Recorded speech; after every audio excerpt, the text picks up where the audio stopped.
Ang buntag sa tanan, so akong ipakita karon kung unsay na unsa ni sunog sa among nga area na nadamay ni sa kuan silingan.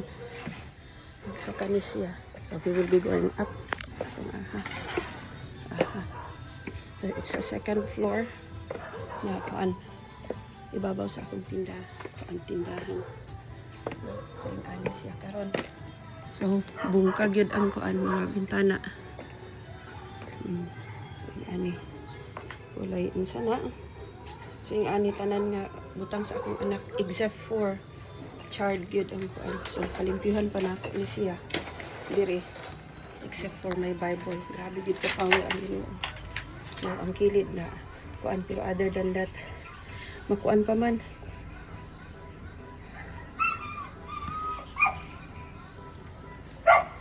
No? So tanawa ang Biblia mo na siya. Ay ana tan-aw ninyo. Ay ani ang tabo sa akong balay. So dinhi ko sa unag akoan last year diri ko gakatulog.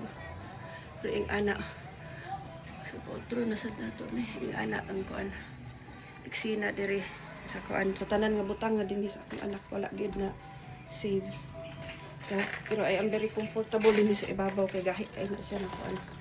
So tuwa didto no, tuwa didto ang kanang kuan nasunog nga area mo gid akong giampuan. Gidungog gid sa Ginoo.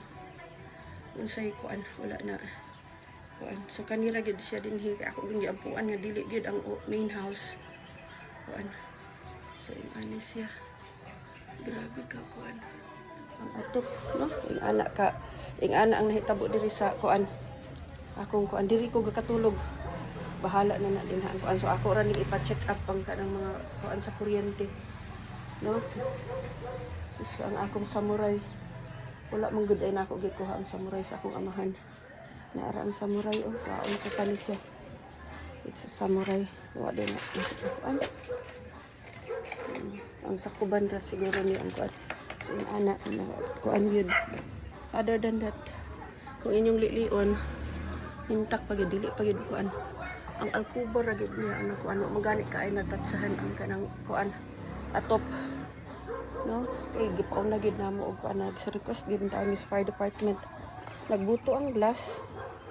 Ana pero ang grills na pagihapon. Kuan kayo ang grills.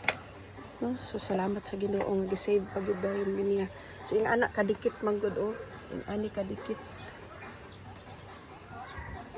Unsa ni wire. So ako sa ni ipa-check up ay mi magka kuryente. So salamat kaayo.